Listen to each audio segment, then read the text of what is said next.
Bismillahirrahmanirrahim. Assalamualaikum warahmatullahi wabarakatuh. Selamat siang semuanya. Sebelumnya kita berdoa dulu untuk webinar kali ini. Oke, doa dimulai.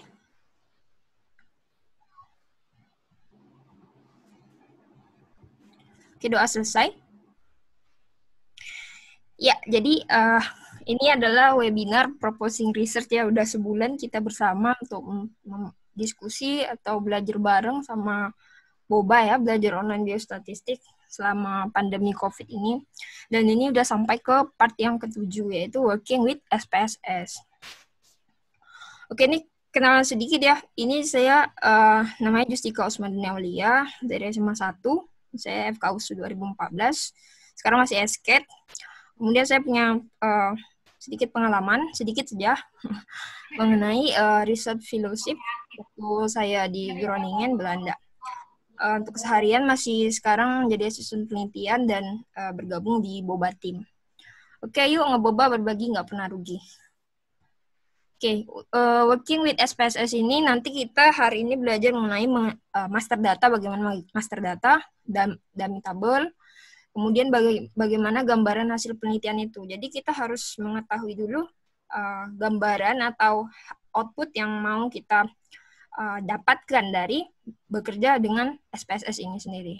Kemudian kita harus tahu juga konsep dasar mengolah data. Jadi konsep dasar mengolah data itu bagaimana?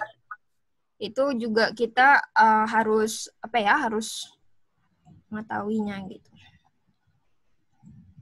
Oke. Kemudian lembar kerja SPSS nanti kita bisa lihat jenis filenya apa, kemudian outputnya apa. Misalnya kalau misalnya di Word itu kan beda, ya di Word itu beda. Misalnya Word itu kan dokumen ya kan. Kemudian kalau di Excel itu kan XLSX misalnya. Nah itu extension dari file Microsoft. Nah sementara SPSS itu berbeda. Ya ada nanti kita kenal SAV dan SPV. Kemudian nanti kita latihan soal. Nah, hari ini kita banyak latihan soal. Jadi, bagi teman-teman, diusahain install program SPSS-nya, kemudian latihan soalnya. Nah, kemudian kita harus mengenali juga bentuk sajian datanya seperti apa. Setelah dikerjakan dengan SPSS. Oke, SPSS ini gampang. Teman-teman semua jangan jangan merasa kecil hati gitu atau merasa kesulitan untuk mengerjakan SPSS ini. SPSS ini bukan barang baru, tapi ini sudah lama dan ini udah saatnya kita bekerja dengan SPSS lebih sering lagi gitu. Oke, bentar ya. Sedikit.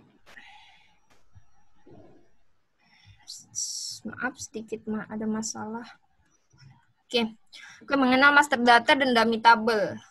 Nah, dummy table itu adalah gambaran hasil penelitian. Sementara master data itu data mentah yang kita kumpulkan dari mengambil sampel penelitian. Nah, di master data itu bentuknya XLS ya, yaitu kita input di Excel gitu ya, di Microsoft Excel. Nah, itu terdiri dari apa sih master data itu? Biasanya master data itu terdiri dari identitas subjek penelitian, identitasnya misalnya namanya, jenis kelamin, usia, pekerjaan. Kemudian yang kedua itu adalah karakteristik subjek penelitian. Nah, karakteristik subjek penelitian ini yang lebih menggambarkan subjek penelitian itu. Nah, biasanya kalau di penelitian disebut dengan demografi gitu. Oke. Ada data utama. Data utama itu adalah data-data variabel kita, variabel tergantungnya atau variabel bebasnya atau ada variabel yang lain, misalnya kalau ada penelitiannya sampai multivariat ada variabel perancu dan lain sebagainya, misalnya kayak penelitian dengan jenis faktor-faktor. Nah itu data utamanya banyak. Nah untuk data tambahan ini sekedar data yang nanti hanya digambarkan sekilas saja karena banyak peneliti mengambil data itu keseluruhan sehingga yang diamatinya itu data yang utama saja. Data tambahan itu jika nanti dia ingin melakukan penelitian lagi, dia udah punya datanya. Jadi nggak susah. Dia udah punya master datanya. Oke. Nah, ini contoh-contohnya, ini gambaran aja. Ini gambaran bagaimana master data untuk identitas subjek penelitian. Nah, di sini ada nampak ya, ada nama, ada jenis kelamin, usia, status kawin ya. Oke, kemudian ada juga suku, pekerjaan, dan sebagainya. Nah, ini juga master data untuk karakteristik responden. Nah, terutama nih kayak durasi sakit, riwayat keluarga, riwayat dan sebagainya, gejala. Nah, tekanan darah misalnya. Tekanan darah, oke, ini bisa nama obat. Nah, ini harus di-coding. Nah, ini terutama untuk master data yang ini ya, untuk deskriptif seperti itu. Nah, ini juga ada data utama penelitian deskriptif. Nah, yang mau saya bilang, ini kuesioner. Jadi, ini sendiri saya buat untuk data kuesioner saya. Ini sekitar banyak ya kalau mau dipanjangin. Cuma ini saya screenshot sedikit aja. Ini data utama untuk penelitian kuesioner. Jadi ini ada A1, A2 sampai A7. Kemudian sumnya itu seperti total jumlah dari skor-skor bukti pertanyaan dari setiap pertanyaan itu. Oke, ini seperti ini ya. Data utama penelitian deskriptif bagi teman-teman yang menggunakan kuesioner.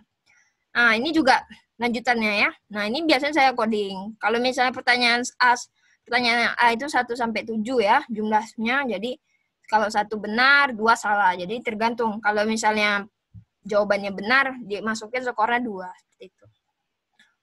Oke. Nah, ini untuk data penelitian analitik. Nah, analitik itu berarti menganalisis ya. Dia banyak. Nah, contohnya ini adalah efek pemberian VIP albumin selama 7 hari.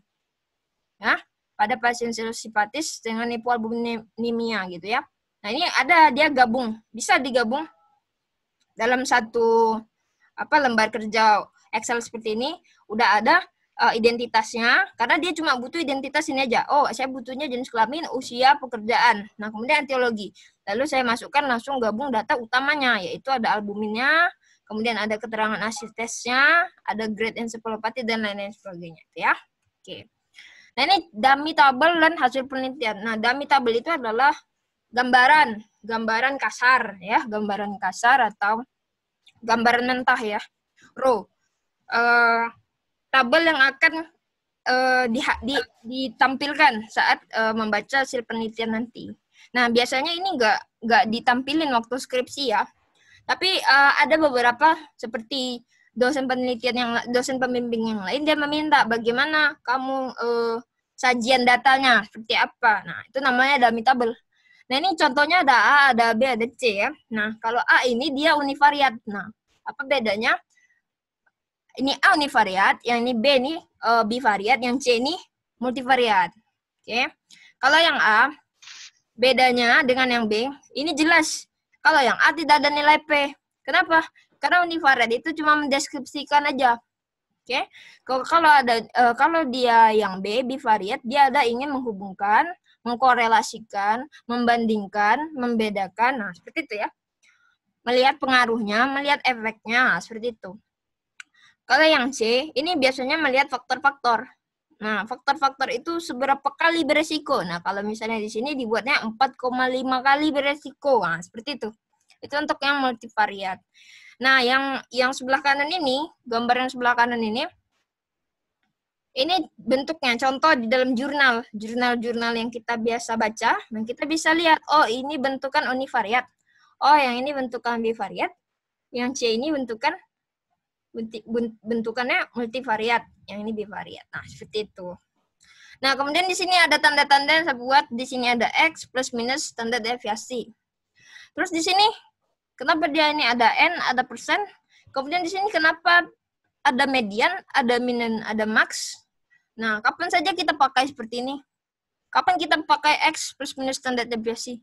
Kapan kita pakai N, buka kurung persen ini? Nah, itu kapan? Kapan juga kita pakai median atau min atau max? Ini nanti kita pelajari ke slide-slide selanjutnya. Kemudian dinilai P. Dinilai P ini apa? Dinilai P ini ada nilai 0,042. Terus ada tandanya A. Di sini ada tandanya B, di sini ada tandanya bintang. Nah, oke. Nanti kita pelajari ke slide selanjutnya. Nah, konsep dasar mengolah data ya. Sekarang kita masuk ke konsep dasar mengolah data. Konsep dasar mengolah data itu yang pertama kita harus tahu dulu skala ukur. Skala ukurnya itu kategorik atau numerik. Nah, ini sangat membantu kita dalam menentukan yang kemarin sudah dipelajari bagaimana menentukan uji analisis ya, uji analisis. Nah, di skala ukur kategorik atau numerik, nah kemudian kita harus ngecek normalitas. Nah, normalitas itu maksudnya apa? Normalitas itu maksudnya adalah penyebaran data.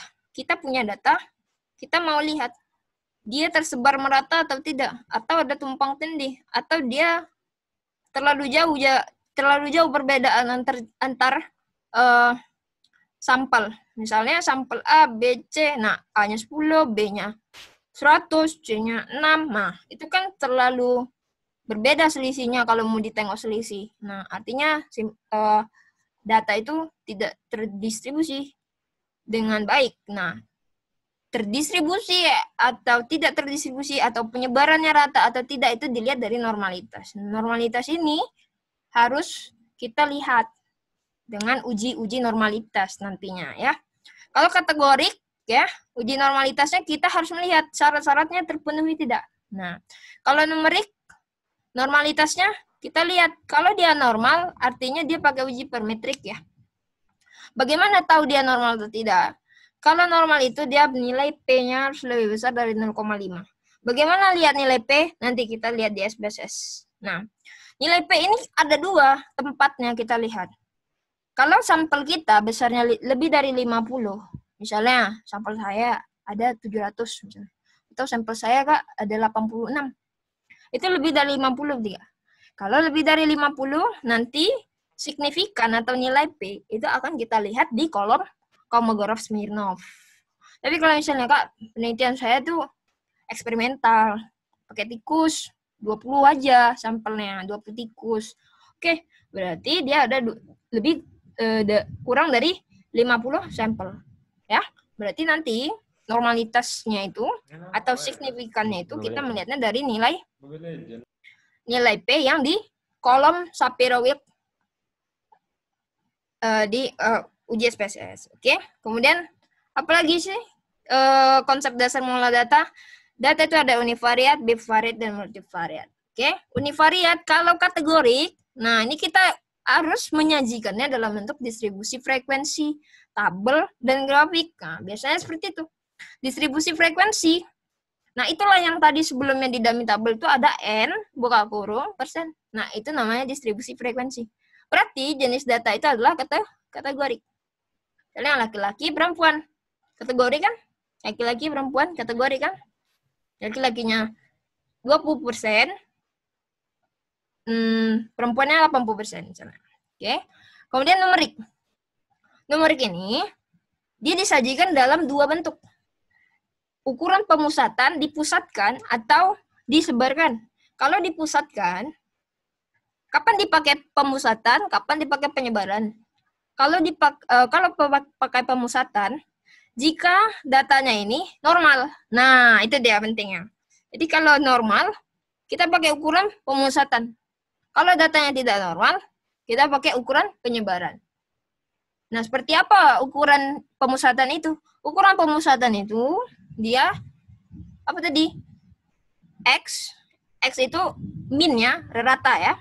Atau kita buat rata plus minus standar deviasi atau rata plus minus simpangan baku. Nah, itu namanya ukuran pemusatan. Kalau datanya itu normal. Kalau enggak, kita pakai yang satu lagi. Namanya apa? Median, nilai tengah. Buka kurung nilai minimum hingga nilai maksimum. Selanjutnya, ada uji bivariat.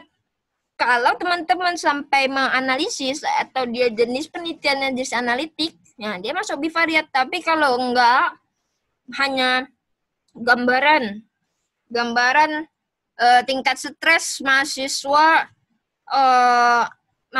FK Boba misalnya selama pandemi COVID-19 ini. Nah, jadi kan cuma gambaran aja. Berarti dia cuma deskripsi aja. Nah, berarti kita sampai uji univariat saja. Berarti hanya kita mensajikan data itu dalam bentuk distribusi frekuensi ataupun ukuran pemusatan dan atau penyebaran seperti itu. Kalau misalnya Kak, saya ada deskripsikannya, ada karakteristiknya. Nah, ini bivariatkan juga. Oke. kita harus lihat juga bivariat ini kategorik ya atau numerik. Oke. Nah, kalau kategorik, nah dia ini pakai tabel silang ya, 2 kali 2 bisa, 2 kali 3 bisa, 3 kali 2 bisa, atau baris kali kolom bisa, tergantung ya.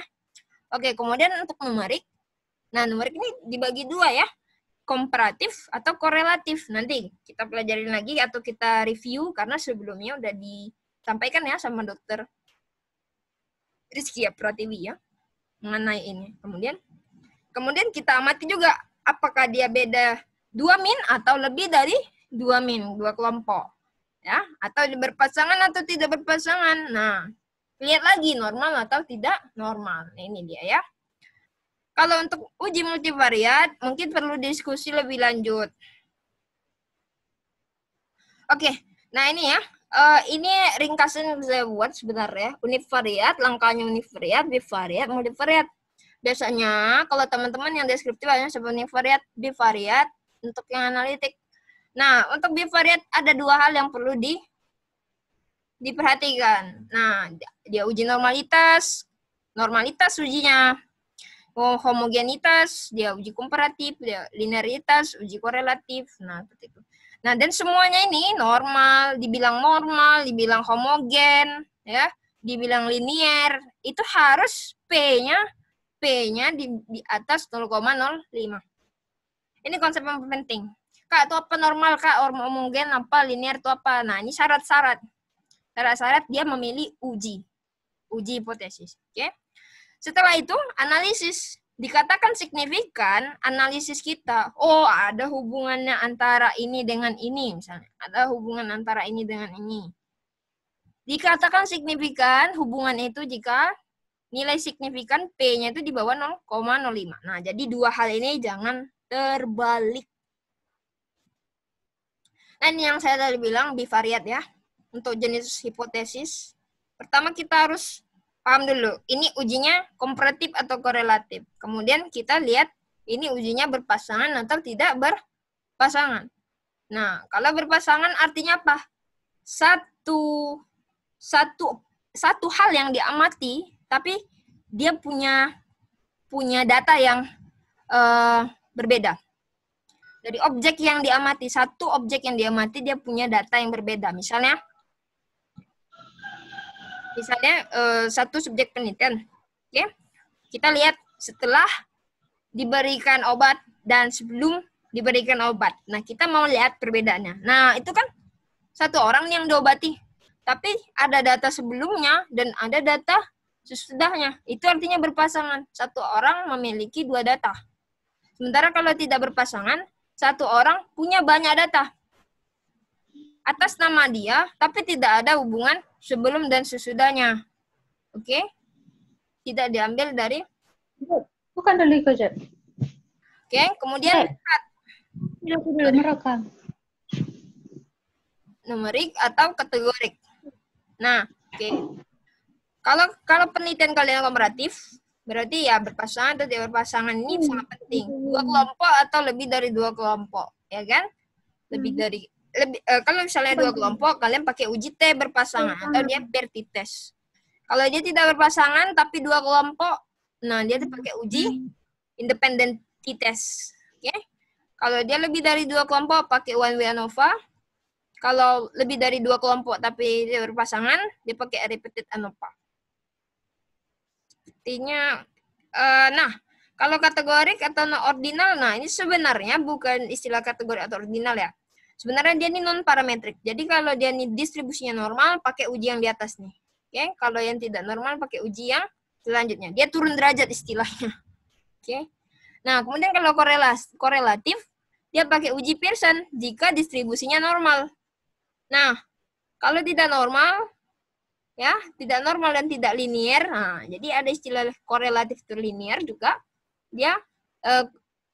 Dia tidak normal tapi linier. Nah, Spearman nih kita pakai. Sepertinya cuma review aja dari yang sebelumnya. Oke, ini kalau mau baca lagi nanti tentang analisis multivariat ya. Nah, ini dia tadi yang saya bilang. Nih, oke. Ya. Itulah yang akan kita cari dengan SPSS ini. Jadi nilai-nilai ini yang kita cari di SPSS ini. Oke. Oke. Nih, SPSS ini sebenarnya ini adalah perusahaan IBM. Dia di Chicago, Amerika, punya data IBM. Jadi dia bukan Microsoft ya, ada IBM. Nah, ini lembar kerjanya bagi teman-teman yang udah install. Nah, lembar kerjanya ini ada 2 tampilan ya. Ada dia data view dan ada variable view. Nah, ini yang pertama nampaknya adalah variable view. Jadi kita masukkan variabel-variabel kita, inputnya, kita masukkan variabel-variabelnya. Kemudian kalau yang data view, nah seperti ini. Misalnya nanti kalau kalian mau masukin yang variabel view, nama misalnya, jenis kelamin. Nah, kalian masukin di nomor 1 nih, jenis kelamin, baru selanjutnya diisi. Oke, ada latihannya. Nanti kita buat latihannya. Nah, untuk data view nanti variabelnya ini berubah jadi jenis kelamin. Untuk masalah input data, sepertinya teman-teman udah ada praktikumnya di praktikumnya di FK ya, ada ya. Biasanya ada seperti itu. Selalu sih ada. Oke, ini langsung ke soal. Kita ada 7 soal. Ini jadi agak cepat karena memang waktunya terbatas. Untuk karakteristik pasien depresi ya. Nah, ini yang pertama, kalau teman-teman udah install, udah ada filenya. Kebetulan itu saya beli sendiri yang 24. Waktu saya beli. Jadi key-nya itu kalau bisa ya nggak apa-apa sih di-share. Tapi bagi yang minta aja. Saya bisa beli code-nya, license-nya. Oke, untuk latihan soal, nah ini ya tampilan yang ada sama teman-teman yang udah dapat latihan SPSS Bobanya. Sini kalau ini ada yang univariat, dia ada yang kategori, ada yang numerik. Nah, ini gimana kita mengolahnya. Kemudian nanti di bivariat inferensial, ini ada yang untuk ANOVA, ini dia datanya. Terus kalau ini datanya. T-test ini datanya, bisa dibuka Mann Whitney, per T-test, Wilcoxon, lengkap ya, di latihan SPSS Boba. Oke, ini yang untuk bivariat kategorik, yang tabel silang, ada yang 2x2, ada yang 2 kali kolom, dan ada juga yang alternatifnya, yaitu biasa kita dengar dengan Fisher exact test. Alternatif chi-square biasanya. Karena syarat tidak terpenuhi chi-square, pakai Fisher exact test.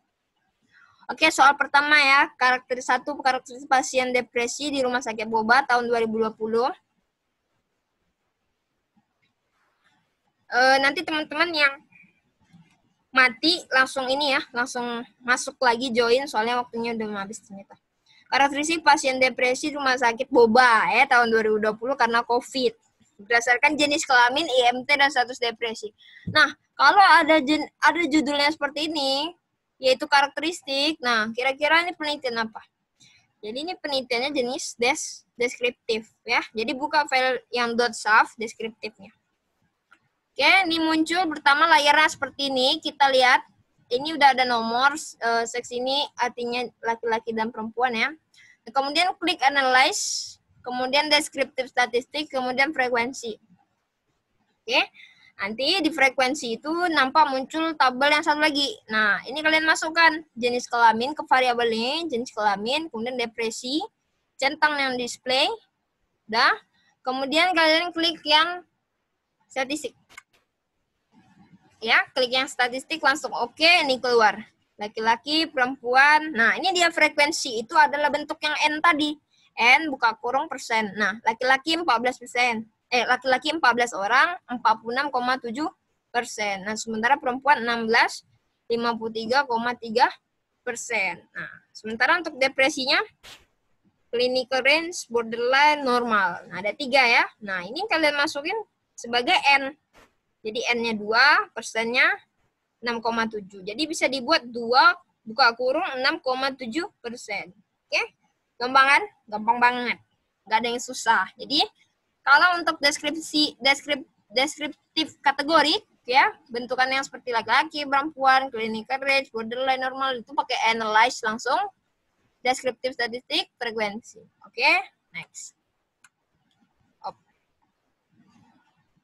Sekarang yang untuk IMT ya, yang IMT. Ini data yang data deskripsi sub. Nah, tadi kan ada yang deskriptif kategori, ada yang deskriptif numerik ya. Nah, ini kita pakai ini nomornya, nomor aja. Ini pakai IMT. Jadi kita mau melihat IMT-nya itu seperti apa. Oke, kita pakai analyze, deskriptif statistik, deskriptif langsung. Oke. Nanti akan keluar tampilan deskriptif, kemudian kita masukkan indeks massa tubuh di sini. Oke. Kemudian langsung keluar yang ini. Dia langsung keluar minimum, maksimum, min, dan standar deviasi. Oke. Ini tampilan di outputnya. Teman-teman bisa langsung, jadi tinggal oke aja. Gampang, masuk, gampang, oke. Nah, sekarang yang kedua itu hubungan merokok terhadap tingkat kesuburan pria di Rumah Sakit Boba tahun 2020. Nah, udah ada kata pembukanya, yaitu hubungan. Nah, merokok. Nah, ini merokok. Oke. Dengan tingkat kesuburan. Ini jenisnya chi-square. Kenapa? Karena merokok ini dibilang dia merokok dan tidak merokok. Oke. Jadi dia dua kolom. Nah, tingkat kesuburan, subur dengan tidak subur. Coba buka file yang sub di chi-square. Tampilannya nanti gini. Ini ya, apanya nama filenya chi-square 2x2. Sini ada rokok tidak merokok. Oke. Kemudian dia klik analyze, deskriptif statistik, kemudian cross tab. Jadi kata kuncinya adalah cross tab. Deskriptif statistik cross tab. Nah, nanti muncul di cross tab itu seperti ini. Kalian masukkan perilaku merokok itu ke row. Kenapa? Karena merokok itu adalah variabel yang mempengaruhi atau namanya variabel bebas ya, variabel independen. Nah, jadi dia letaknya di row. Nanti jangan lupa. Sementara kalau di kolom ya, itu adalah status fertilisasi atau apa yang mau diamati. Atau variabel terikat, variabel dependen. Ini jangan kebalik. Nah, itu yang penting. Oke. Kemudian kita klik statistik yang di sini. Nah, setelah diklik statistik yang ini akan muncul gambar ini. Chi-square. Oke. Kita centang yang chi-square. Chi-square. Oke. Kemudian kita klik continue. Nah, ini hasil outputnya. Hasil output di sini ada cross tab. Tadi kita pilih cross tab. Kemudian perilaku merokok ada tanda ini ya. Ada tanda bintang dengan status fertilisasi. Jumlah sampelnya 100. Oke. Jumlah 100. Nah, ini dia yang tadi saya bilang. Perilaku merokok, di sini merokok dan tidak merokok. Nah, ini di row, baris. Nah, sementara status fertilisasi tidak subur dengan subur. Oke. Nah, ini paling penting. Berapa sih nilai P-nya?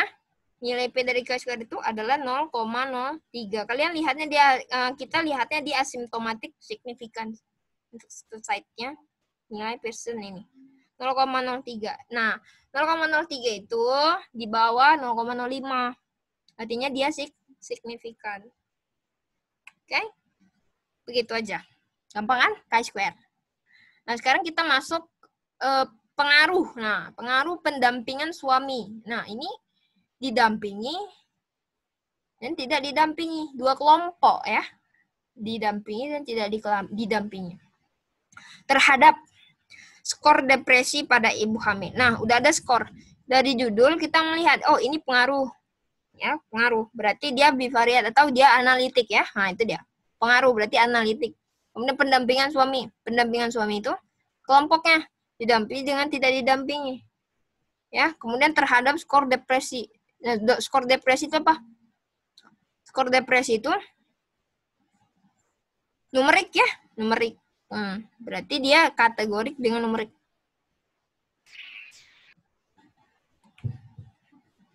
Kita balik ke uji normalitas. Pertama kita cek dulu. Ya, cek dulu dia ini normal atau tidak. Oke, caranya analyze, descriptive statistik, kemudian explore. Nah, ini yang paling penting. Kalau dia tadi sebelumnya di nomor 2 itu dia kategorik dengan kategorik, dia menggunakan uji chi-square. Sekarang dia ini kategorik dengan numerik. Kategoriknya dan pendampingan suami, numeriknya itu skor depresi. Di kategorik dengan numerik dengan kategorik, kita harus lihat uji normalitasnya apa. Oke. Cara melihat uji normalitas itu ya, analyze, descriptive statistik, kemudian explore. Oke. Bagi yang udah buka filenya itu, coba langsung dites saja. Ya. Oke, kemudian nanti akan muncul gini. Muncul tabel explore. Nah, tabel explore ini kita masukkan dependennya skor ansietas. Kemudian faktornya didampingi suami. Ya. Oke, skornya dimasukin, faktor list didampingi suami dimasukin. Kemudian klik plots. Ya. Nah, keluar ini yang plots. Ini plots, ya. Kita klik normality plot with test.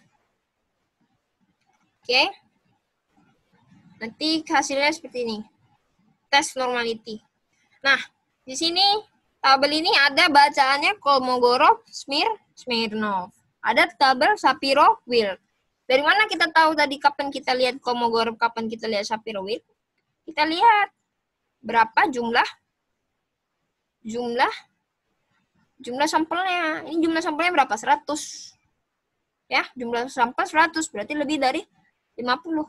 Lebih dari 50 pakai kita lihat Kolmogorov, Smirnov. Jangan lihat yang Shapiro-Wilk. Kita lihat signifikannya. Oke, kita lihat signifikan yang di Kolmogorov, Smirnov. Berapa? 0,2. 0,2 itu lebih besar nggak daripada 0,05? Karena kalau normal, nilai signifikannya harus lebih besar dari 0,05. Oke, jadi dia apa? Datanya normal ya. Ini didampingi suami dan tidak didampingi suami terhadap skor ansietas. Jadi dia normal. Nah, kalau normal, lagi kita uji apa? Uji komparatif. Kita klik analyze, compare means, kemudian independent sample t-test. Oke, sample t-test. Independent sample t-test. Kenapa independent sample t-test? Nah, ingat lagi yang tadi, yang grafik tadi. Gambar tadi, ya.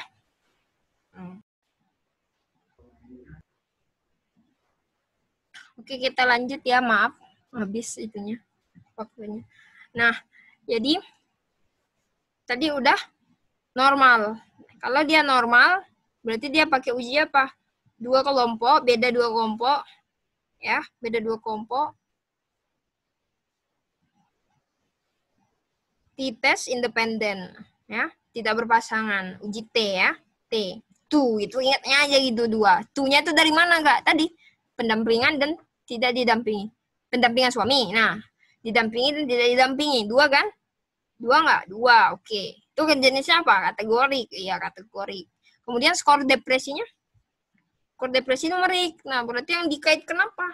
Yang mau dihubungkan apa? Kategorik dengan numerik ya. Kategorik numerik. Kemudian kategoriknya 2 kelompok. Nah, berarti dia dan dia normal pakai independent t-test. Tidak berpasangan ya.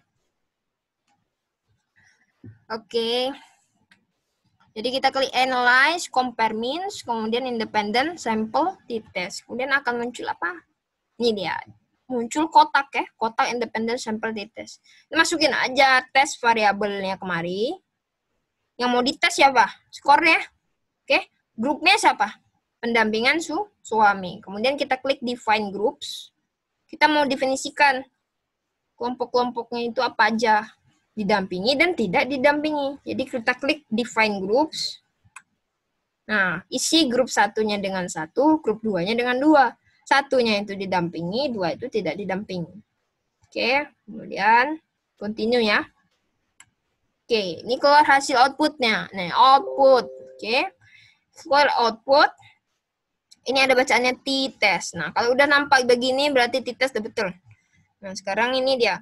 Didampingi, tidak didampingi 100, didampingi 100.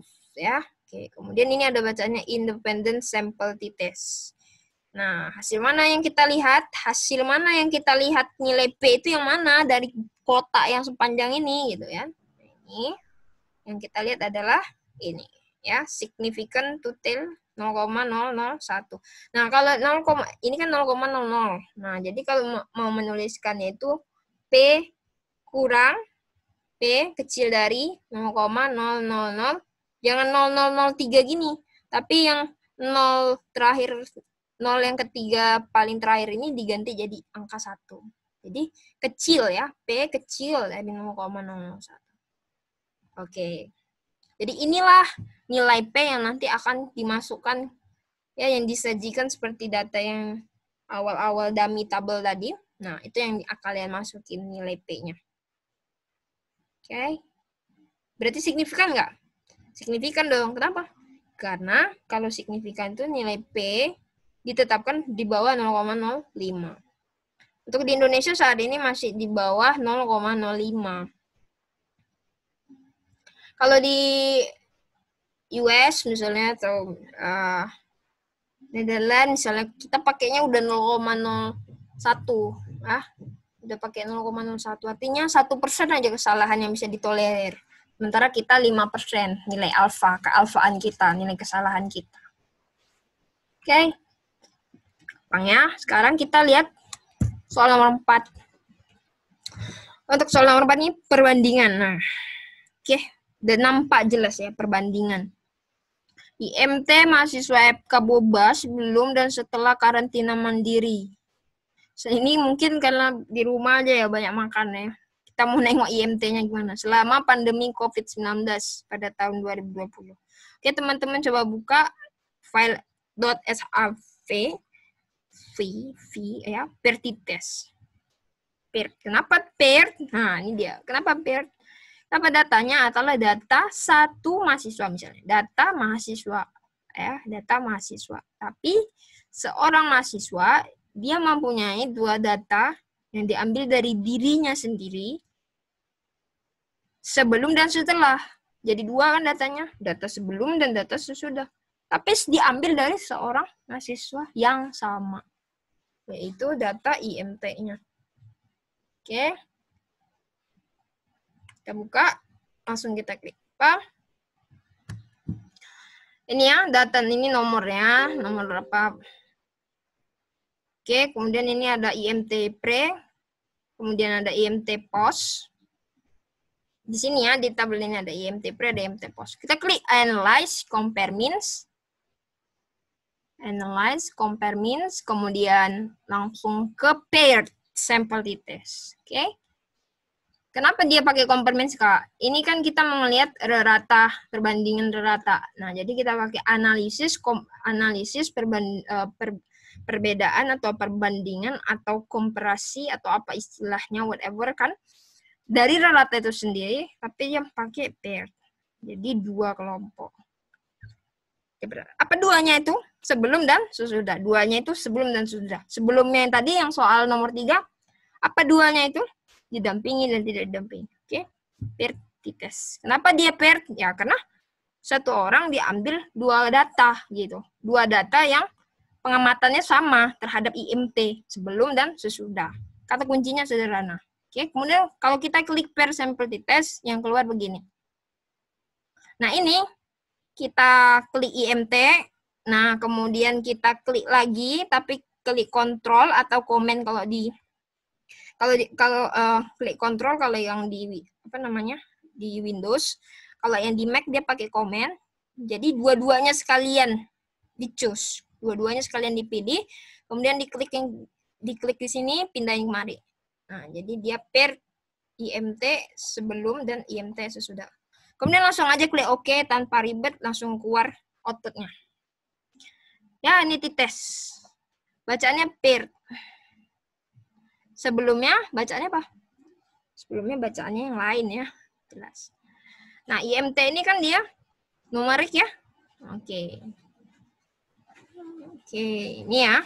Jadi inilah yang harus kalian tampilkan, inilah yang harus kalian lampirkan. Sebelumnya juga seperti hasil output yang seperti ini harus yang kita tampilkan ke dalam lampiran di hasil penelitian nanti.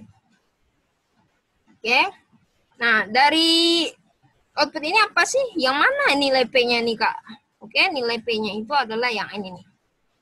Nih. Ya, nih. Nilainya signifikan ya, di bawah 0,000. Tapi di bawahnya itu P kurang dari 0,01. Jadi ujung nolnya ini diganti jadi 1. Oke, teman-teman, kita lanjut. Yang kelima, soal yang kelima adalah pengaruh jumlah rokok. Nah, ini pengaruh nih. Pengaruh jumlah rokok terhadap motilitas sperma. Narapidana selama COVID. Oke, bisa lah ya. Pengaruh. Nah, dari judul, pengaruh ini apa nih? Berarti dia penelitian analitik. Oke, sekarang jumlah rokok.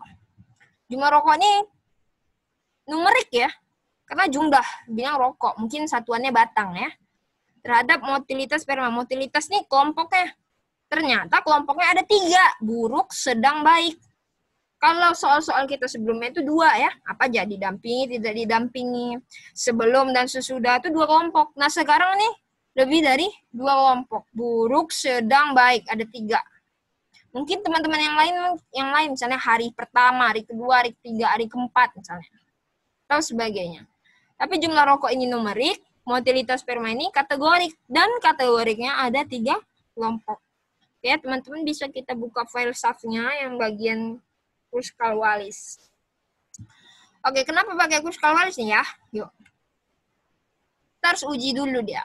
Analyze, descriptive statistic, explore. Nah, kemudian udah di-explore. Kita masukin nih. Dependennya, indeks Brinkman, faktornya, motilitas sperma. Ya. Masukin. Kemudian langsung ke langsung ke plots ya. Klik di plots ini, diklik. Oke, di plots ini jangan lupa klik normalitas. Jadi kita harus cek semuanya dari normalitas. Dah. Ini normalitas, ini hasil test of normality. Berapa jumlah sampelnya? Totalnya? 25 tambah 25 tambah 25. Berapa? 75. 75 itu lebih dari apa? Lebih dari 50 sampel kita. Kalau lebih dari 50 kita pakai kolom mana? Lihat normalitas. Lihat pakai Sapir-Wheel atau Kolmogorov-Smirnov. Kita pakai yang Kolmogorov-Smirnov ya. Oh, ini saya salah buat ininya. Track ya, sorry. Ini harus kemari. Track. Ya, kebetulan ini nggak bisa ya. Karena ini 25, 25, 25. Merekanya 25, 25, K3 ini 75. Oke. Kita pakai yang Kolmogorov-Smirnov. Nih, maaf nih salah ini nyebutnya ya.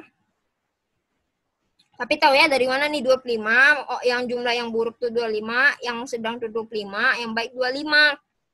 Gitu sampelnya 25, 25, 25, 75, lebih dari 50 jumlah sampelnya. Berarti kita pakai kolom yang Kolmogorov-Smirnov. Nah, kita lihat mana nih seharusnya nih. Kita lihat dari yang ketiga ini. Kalau dikatakan normal jika signifikan lebih dari 0,05. 0,05. Ya. Kalau misalnya dia di bawah 0,05 enggak normal. Kalau enggak normal berarti pakai uji. Nih, ini normal enggak? Ini enggak normal. Dia di bawah 0,05. Ini 0,03 enggak normal. Yang ini 0,2. 0,2 normal dong. Karena kan di atas 0,05. Ya.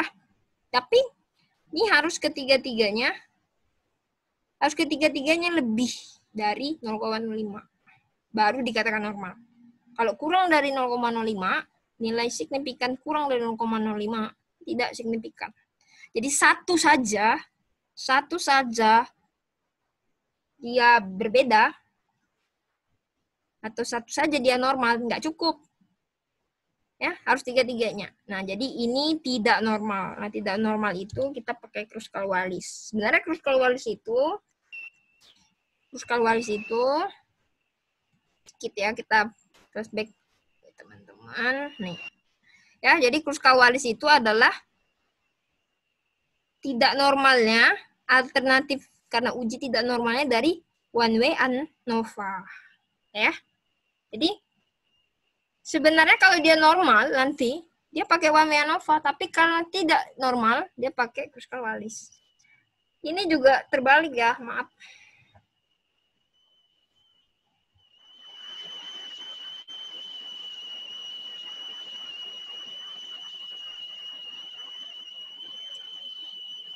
Bunyi apa ya?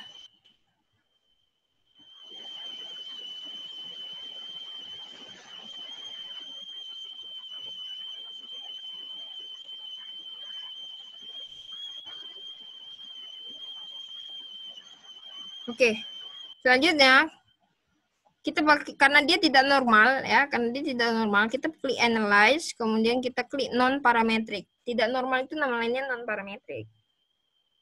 Ya, kita pakai uji non parametric. Nah, pakai uji normal non parametric kita klik legacy dialog, kemudian kita klik K independent sample. K ini artinya kelompoknya lebih dari 2. Kalau yang ini 2 ya, independent. Ini kayaknya independent. Jadi kalau Kruskal-Wallis itu independent ya. Ini ya. Indeks Brinkman kita masukin ke dalam tes variabel, kemudian groupingnya motilitas tadi ya. Kemudian kita klik define group, kemudian kita centang Kruskal-Wallis. Langsung ya, kita klik define group. Nah, kemudian kita klik keluar ya, minimumnya 1, kemudian maksimum 3. Nah, oke, kemudian kita klik continue.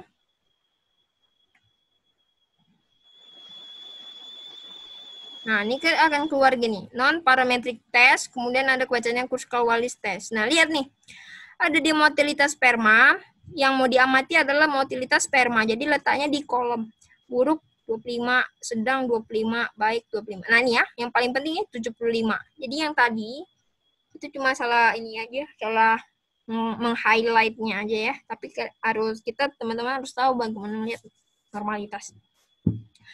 Ini yang paling penting juga. Ini satu kesatuan ini yang akan dimasukkan ke dalam lampiran hasil penelitian. Mana yang dilihat nih dia? Yang dilihat yang mana? Ini dia, asimptomatik signifikan 0,000. Ya, itu signifikan artinya. Oke, dari ketiga ini menyimpulkan satu kata. Terdapat perbedaan. Tadi judulnya apa? Nah, pengaruh ya. Berarti dari hasil uji Kruskal-Wallis tadi, kita mendapatkan satu kesimpulan, terdapat pengaruh yang signifikan jumlah rokok terhadap secara statistik gini ya, redaksinya gini, biasanya redaksinya itu terdapat pengaruh yang signifikan secara statistik jumlah rokok terhadap motilitas sperma narapidana selama COVID-19. Ininya nggak usah dibilang, ini cuma membantu kita aja atau paham motilitasnya itu dibagi berapa. Dengan nilai P di bawah 0,001 ya kan, yang tadi. Nah, kita hanya mengetahui ada pengaruh yang signifikan. Tapi dari ketiga kelompok itu kita mau melihat yang mana dengan yang mana sih yang signifikan itu. Kita harus pakai uji selanjutnya. Jadi dari ketiga itu terdapat perbedaan. Kelompok 1 dengan kelompok 2 dengan kelompok 3 ada perbedaan. Tapi kita mau mengetahui letak perbedaannya di mana. Kalau ingin mengetahui letak perbedaannya di mana, apakah terdapat perbedaan kelompok 1 dibandingkan kelompok 2, atau kelompok 2 dibandingkan kelompok 3, atau kelompok 3 dibandingkan kelompok 2, nah, ini harus pakai uji selanjutnya, namanya uji post hoc. Oke. Ini dia uji post hoc. Uji post hoc-nya Mann-Whitney. Ya, langsung aja kita klik analyze, non-parametric, legacy, kemudian 2 independent sample. Kenapa kita pakai 2? Yang awal kita pakai K. Karena yang 2 ini mau dibandingkan. 1 dengan 2, 1 banding 3, 2 banding 3. Begitu. Oke, masuknya sama, tapi ini langsung checklist man with me. Sini modelnya kita define. Kita define. Oke, grup 1 banding grup 2. Grup 1 banding grup 3 atau yang lain. Sekarang kita isi grup 2 banding grup 3. Oke. Muncul 2 nih tentunya. Oke, ini ya. Buruk dengan sedang. Ini buruk dengan baik. Ini buruk dengan sedang. Ini buruk dengan baik. Ya. Nah, ini buruk dengan sedang. Dia 0,061. Signifikan nggak? Jadi, jumlah rokok yang perbandingan motalitas buruk dengan sedang itu, dia nggak signifikan. Kenapa? Karena dia lebih dari 0,05. Sementara kalau yang buruk dengan baik, nah, ini nampak kali nih perbedaannya. Makanya dia signifikan ya. Ini ya. Oke. Soal nomor 6. Hubungan skor ansietas terhadap skor depresi mahasiswa tingkat akhir. Ya, hubungan. Sekarang hubungan. Hubungan skor ansietas terhadap skor depresi. Jadi skor ansietas numerik. Skor depresi juga numerik. Numerik apa ya kira-kira? Ya, numerik dengan numerik itu adalah uji korelasi. Analitik ya, hubungan. Oke. Teman-teman bisa buka file latihannya, itu file .sav Pearson ya. Ini ada singkat ya. Ini uji korelasi, ada khasnya yang membedakan dia dengan uji komparasi. Kalau uji komparasi yang seperti tadi, hanya ada nilai P, ya. Hanya ada nilai P, tapi tidak tahu kekuatannya. Kenapa? Karena ingin melihat hubungan kekuatan, seberapa kuat itu dia pakai uji korelasi. Ada nilai R-nya, koefisien relasinya, relation strongness-nya ada di uji korelasi. Nah, ini ya, kalau dia numerik dengan numerik, kita tengok nih, normal atau enggak normal. Uji dong, pakai uji normalitas yang tadi. Analyze, descriptive statistic, explore, ya kan? Klik plots. Nah, kalau dia linear, pakai uji Pearson. Kalau dia tidak normal, pakai dia tapi tetap dia uji linear, dia pakai uji Spearman. Nah, tidak linear, tidak diuji ya. Nah, jadi kata kuncinya untuk uji korelasi adalah pertama cek normalitas atau tidak. Normal atau tidak normal datanya. Kemudian linear dengan tidak linear. Kak, tadi udah belajar tentang normal dan tidak normal, gimana lihatnya udah tahu, uji tes normality ya, normality test. Sekarang melihat linear dengan tidak linear seperti apa. Oke. Kita klik analyze, descriptive, export data dia normal. Nah, ekspornya kita masukin dua-duanya. Tadi kalau ada yang kategorik kita pakai ke factor list. Nah, sekarang kasusnya beda. Kasusnya ini dua-dua numerik. Jadi dia dimasukin dua-duanya ke dependent list. Jangan kan masukin ke sini, jangan masukin ke factor list. Nggak bisa, ya. Karena dia numerik-numerik. Sementara kalau factor list ini, dia harus yang kategorik. Ini numerik-numerik. Oke. Kemudian masuk ke plots. Oh, ini plots sudah terbuka. Kita klik normality test, plots with test. Nah, ini buat none, ini enggak ada. Kemudian continue ya. Ini dia tes normality-nya. Pakai apa? Pakai Kolmogorov-Smirnov. Kenapa? Ya, karena dia 80-an ya. 80. Ya. Di atas 0,05. Lebih dari, ini signifikan lebih dari 0,05. Berarti data normal. Ya. Kalau data normal, lihat lagi yang tadi. Kita ngecek nih, linear atau tidak linear. Dari mana lihatnya? Gampang. Gampang. Ya. Di sini, skor ini, di bawahnya ini tabel ini. Nah, ini dia. Nah, kalau linear dia segaris ya. Ini data-data titik-titik ini segaris. Dah, tuh linear. Jadi apa nih? Normal dan linear. Kalau normal dan linear pakai uji apa tadi? Kalau dia normal dan linear pakai uji Pearson. Gimana? Kita mulai aja langsung uji Pearson. Analyze, kemudian correlate. Karena dia uji korelasi. Kemudian bivariat. So, kita masukin dua-duanya. Skor depresi dan skor ansietas. Kemudian kita klik Pearson. Jangan klik Spearman. Oke, Pearson to tail. Flag. Oke. Kemudian klik aja. Oke, selesai. Kita klik oke. Nah, ini outputnya. Correlation. Ya, ini dia ada mean, standar deviasi, ini jumlahnya. Jadi skor depresi ada 80, jadi 80 sampelnya, bukan 80 tambah 80 ya. 80 skor depresi, 80 skor ansietas. Tapi 80 sampelnya gitu. Diambil 2 skor depresi dan skor ansietas. Ini korelasi. Dari yang mana sih Kak yang mau diambil nilai P? Dan mana sih yang dibilang ada kekuatan hubungannya itu? Oke, kita lihat ini. Nah, kalau dia 0,836, inilah kuat hubungannya. Ini tandanya apa? Positif ya. Nah, nanti kalian akan jumpai positif atau negatif. Nah, ini adalah kekuatan hubungannya. Seberapa kuatkah? Kuat nggak hubungan mereka nih? Lemah, sedang? Nah, lihatnya di sini. Dari mana nanti kita lihat? Kemudian, Kak, kuat itu seberapa sampai seberapa? Lemah itu seberapa sampai seberapa? Nah, nanti kita lihat. Oke. Kemudian, ini signifikan nggak nilai P-nya? Oke, kita lihat dari signifikan 0,01. Jadi, skor depresi dengan skor ansietas. Sama ya, kamu lihatnya dari sini kemari sama. Ini kemari sama. Tapi kalau kamu bandingkan skor depresi dengan skor depresi ya 1.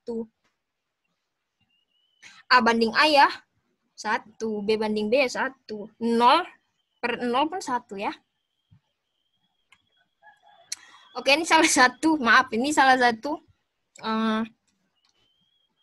teman yang ikut workshop ya. Jadi kita banyak bahas nih. Kekuatan korelasi yang tadi 0,836 nih, ya. Kekuatan korelasi itu adalah koefisien R. Nah, lihat dari nilai Pearson. Ini nilai Pearson correlation. R-nya berapa? 0,836. Sangat kuat. Dari mana tahu sangat kuat? Ini dia nilai R-nya. Ini saya ambil dari buku rujukan Bapak Sopyudin ya. Nilai R itu adalah kekuatan korelasi. Jadi kalau 0,0 sampai kurang dari 0,2 sangat lemah. Nah, punya kita 0,836. 0,8 sampai 1 tuh sangat kuat.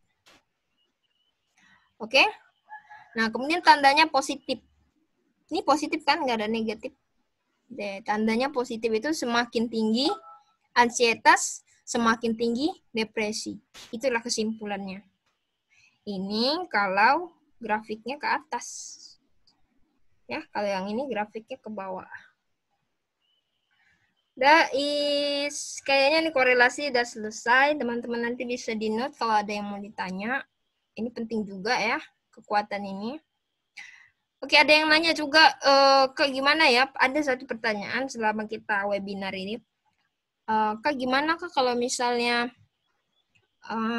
dia uji R, dia uji kompresi, kemudian dia uji cari R lagi. Nggak bisa satu-satu, nggak bisa diborong semua.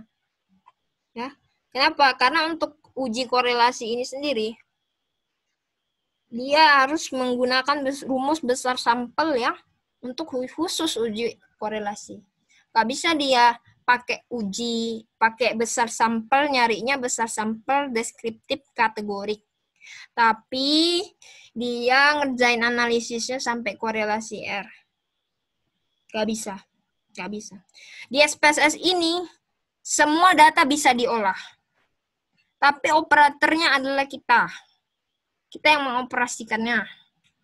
Sesuai analisisnya. Sesuai kaidah metodologi penelitiannya. Oke. Oke, nggak bisa. Karena, oh udah saya udah tahu semua nih Kak, menguji ini, menguji ini, menguji ini. Enggak seperti itu. Oke. Nggak bisa dia besar sampelnya deskriptif kategori, diuji sampai korelasi seperti ini. Nggak bisa. Ya, nggak bisa. Itu namanya gemblong, nggak nyambung. Nggak nyambung ya. Oke.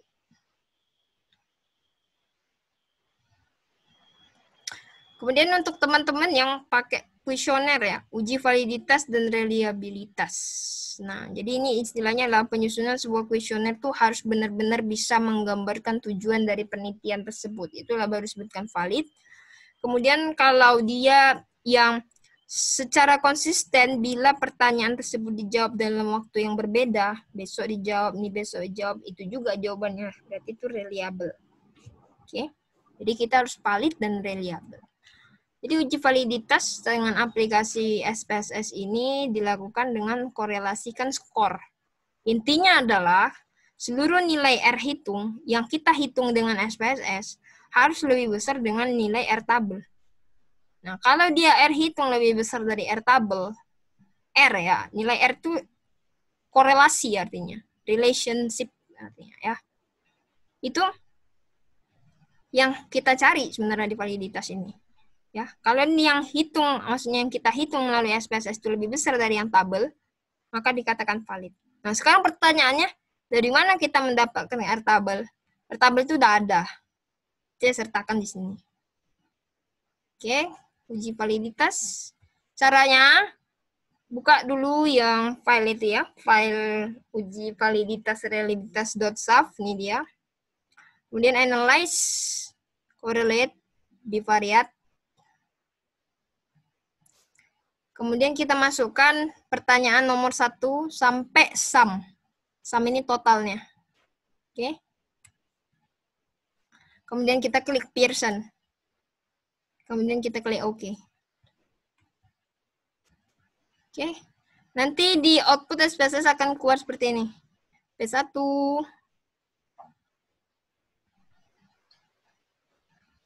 Oke. P1 sampai sum. Ya.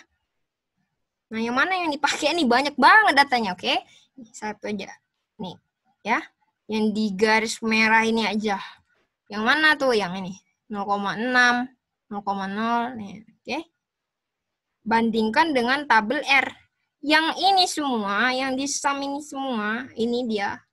Pearson. Pertanyaan pertama, Pearson 0,65. Yang ini signifikannya 0,000.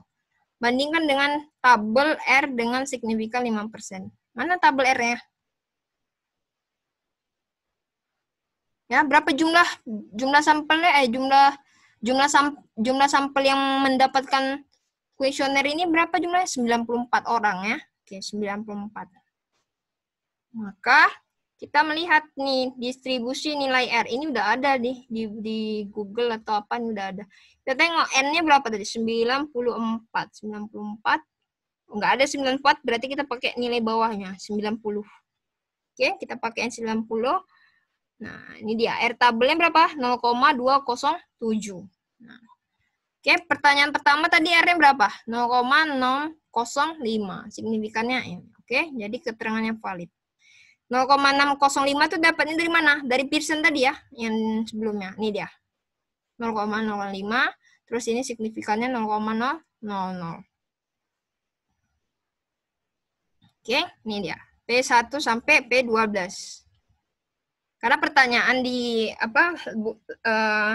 latihan itu ada 12. Oke, guys. Jadi ini R hitungnya kita bandingkan dengan R tabel. Nah, valid, kata valid jika R hitung ini lebih besar dari R yang di tabel. Cocok ya? Oke, valid semua. Kalau satu aja nggak valid, maka misalnya nih P2B11 nih nggak valid. Atau nih P10 nih, nggak valid misalnya. Jadi P10 ini harus dihapus, kemudian kita ujikan lagi dengan P1, P2, P3, P4, 5, 6, 7, 8, 9, 11, 12. P10 nggak usah dihitung. Masukkan dengan cara yang sama. Untuk uji reliabilitas, ini Catatannya, uji reliabilitas dapat dilakukan apabila seluruh butir pertanyaan telah valid. Kalau misalnya nih, in case ya, tadi kita bilang P10-nya tidak valid, maka yang diuji reliabilitas adalah P1, 2, 3, 4, 5, 6, 7, 8, 9, 11, 12 tanpa pertanyaan nomor 10. Oke. Nah, reliabilitas apa yang mau dicari di SPSS adalah nilai alfa.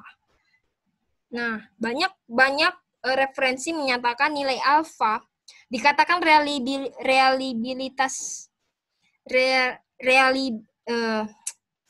dikatakan penelitiannya reliable gitu ya, reliable. Nah, itu kalau nilai alfanya lebih besar dari nilai R-table. Maka dikatakan reliable. Ya. Nah, ada juga yang mengatakan dia pakai R-nya harus lebih besar dari 0,6 gitu. Oke, gimana cara melihat reliabilitas? Analyze, kemudian scale, reliability analysis. Oke. Kemudian akan keluar kotak seperti ini, reliable analysis. Nah, kita masukin dari P1 karena tadi sebelumnya udah kita hitung P1 sampai P12 itu valid semua ternyata, berarti kita masukin P1 sampai P12. Nah, tapi ini harus diperhatikan di reliable ini tanpa nilai sum. Jadi sumnya jangan, sementara di validitas pakai sum ya. Kemudian klik modelnya alpha ya, alpha. Kemudian klik statistik, diklik statistik yang ini. Kemudian klik yang scale if item deleted. Ya. Oke, klik yang ini. Sudah nggak ada yang banyak-banyak kali, nggak ada yang pakai tambah-tambahan di klik-klik semua, nanti bingung bacanya. Kemudian langsung continue. Kemudian ini dia reliability ya. Nah, ada sebanyak 94 subjek penelitian. Kemudian yang ini yang dibaca. Dari 12 butir pertanyaan, ternyata alfanya 0,849. Tadi R-tabelnya 0,2 ya. 0,2. Ini lanjutan dari sini ya. Jadi dia nyambung. Oke. Reliable jika nilai Krobhen alfanya itu, Cronbach alfanya, Cronbach alfanya lebih dari tabel, atau ada juga menyatakan lebih dari 0,60, atau ditetapkan peneliti nilai R minimumnya itu yang dianggap bermakna. Misalnya ditetapkan sendiri sama peneliti, oh ya udah dianggap bermakna jika dia 0,3 misalnya, atau 0,5. Nah, kita bandingkan yang ini semua. Ya, yang corrected item total correlation ini dibandingkan dengan R-table atau dibandingkan lebih dari 0,60. Oke. Katakan reliable jika nilai yang ini lebih besar ya daripada yang hitungnya. Nah, untuk itu terakhir kali ini cara menampilkan data hasil uji validitas reliabilitas. Ya, ini pada laporan hasil penelitian bab 4. Nah, jadi tadi kita udah pertanyaan 1, 2 sampai 12. Ini total correlation Pearson-nya ya. Kemudian ini signifikannya ya. Kemudian keterangan valid semua. Kemudian alfanya tadi berapa? 0,849. Jadi alfa segini aja, satu aja untuk semua ini, satu aja, yang ini aja. Ya. Kalau yang ini untuk dibandingkan, misalnya kalau dibandingkan dengan nilai R, dianya ada yang kecil dari, berarti itu dihapus gitu, nggak reliable gitu. Nah, ternyata reliable semua. Pokoknya kalau syarat dia diuji reliable adalah lulus validitas. Oke, thank you.